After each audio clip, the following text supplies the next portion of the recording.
Baik, Assalamualaikum warahmatullahi wabarakatuh. Perkenalkan, nama saya Dufitri. Saya dari D3 Keperawatan Untirta, kelas 3A, dari kelompok 5, Keperawatan Komprehensif.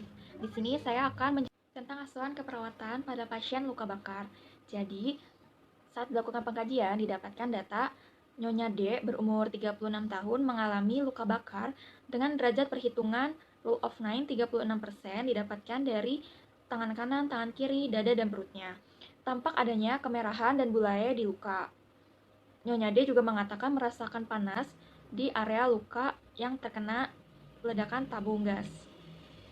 Saat dilakukan pemeriksaan fisik, kesadaran komposmentis dengan tekanan darah 90/60 mmHg, nadi 100 kali per menit, respirasi rate 24 kali per menit, dan suhu 38,8 derajat Celcius. Saat dikaji, sistem integumennya didapatkan saat diinspeksi adanya kemerahan dan bulai pada tangan kanan, tangan kiri, dada, dan perutnya. Lalu diperhitungkan didapatkan luas luka bakar 36% berdasarkan rumus rule of 9, itu didapatkan dari tangan kanan 9, tangan kiri 9, dada dan perut 18, jadi didapatkan 36%. Dan kedalaman luka bakarnya berdasarkan tanda fisik yaitu ada bulai dan kemerahan didapatkan derajat 2. Lalu saat dipalpasi tidak ada edema tapi turgor kulit menurun. Setelah dilakukan pengkajian, didapatkan masalah keperawatannya yaitu hipovolemi, ditandai dengan data objektif yaitu tekanan darah yang menurun 90/60 mmHg, nadi 100 kali per menit, respirasi rate 24 kali per menit, suhu mengalami peningkatan 38,8 derajat Celcius, dan turgor kulit yang menurun. Lalu, masalah keperawatan yang kedua adalah terjadinya gangguan integritas kulit, ditandai dengan adanya kemerahan dan bulai pada tangan kanan, kiri, dada, dan perut klien. Setelah didapatkan masalahnya, Nyonya D akan diberikan intervensi sesuai buku Psiki tahun 2018 yaitu manajemen cairan dengan tindakan observasi monitor status hidrasi, tekanan darah, nadi, dan turgor kulit. Lalu terapeutiknya berikan asupan cairan sesuai dengan kebutuhan, lalu berikan cairan intravena. Untuk gangguan integritas kulitnya, perawatan integritas kulit dengan melakukan tindakan observasi, identifikasi penyebab gangguan integritas kulit. Lalu edukasi Nyonya D dengan menganjurkan minum yang cukup, anjurkan meningkatkan asupan nutrisi, anjurkan meningkatkan asupan buah dan sayuran. Tindakan yang akan dilakukan pada Nyonya D adalah pemasangan infus.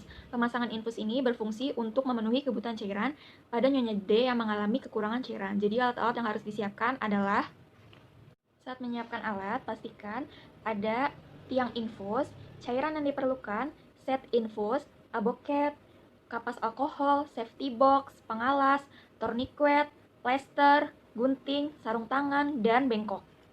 Sebelum dilakukannya pemasangan infus, pastikan melakukan verifikasi atau validasi pasien untuk menghindari kesalahan pada pasien. Lalu yang keduanya, menyiapkan alat-alat di dekat pasien. Lalu kita memberikan salam terapeutik, menjelaskan tujuan dan prosedur pemasangan infus yang akan dilakukan, memberikan kesempatan pasien atau keluarga untuk bertanya apabila ada yang tidak dimengerti, dan menanyakan kesiapan klien apakah sudah siap dilakukan pemasangan infus. Setelah pasien mengatakan bahwa pasien sudah siap, lalu jaga privasi pasien dengan menutup tirai atau pintu. Beritahukan pasien bahwa tindakan akan segera dimulai. Bila tempat tidur rendah, tinggikan tempat tidur sampai posisi perawat merasa nyaman untuk melakukan pemasangan infus. Periksa alat-alat yang akan digunakan. Cuci tangan. Pasang pengalas di bawah vena yang akan dilakukan pemasangan infus. Letakkan bengkok di sebelahnya. Buka kemasan infus set yang akan digunakan. Lalu, buka botol infus. Usap dengan kapas alkohol. Hubungkan cairan set infus dengan menusukkan ke botol infus.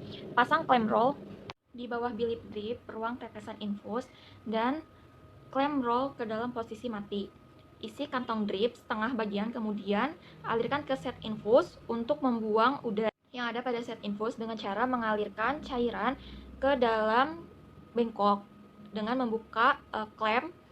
Lalu pastikan tidak ada lagi udara di set infus.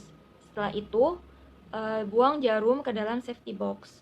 Tentukan vena yang akan dilakukan pemasangan infus. Pasang tourniquet 3 jari di atasnya, kemudian anjurkan pasien untuk menggenggam. Disinfeksi daerah yang akan dilakukan pemasangan infus dengan kapas alkohol. Lalu, buka aboket yang akan digunakan dengan nomor yang sesuai dengan kondisi pasien. Setelah itu, tusukkan jarum yang ada di aboket dengan sudut 40 derajat kepada vena yang telah tadi didesinfeksi.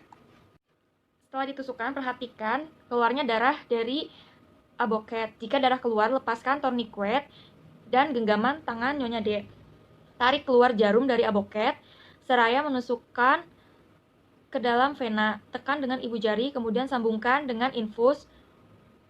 Buka pengatur tetesan dan atur kecepatan dosis pemberian. Lalu lakukan fiksasi dengan cara menempelkan plester atau Hansaplast secara menyilang di bawah aboket. Lalu di atas selang, setelah tindakan pemasangan infus dilakukan, kaji respon pasien, bereskan peralatan dan berpamitan dengan pasien, lalu cuci tangan.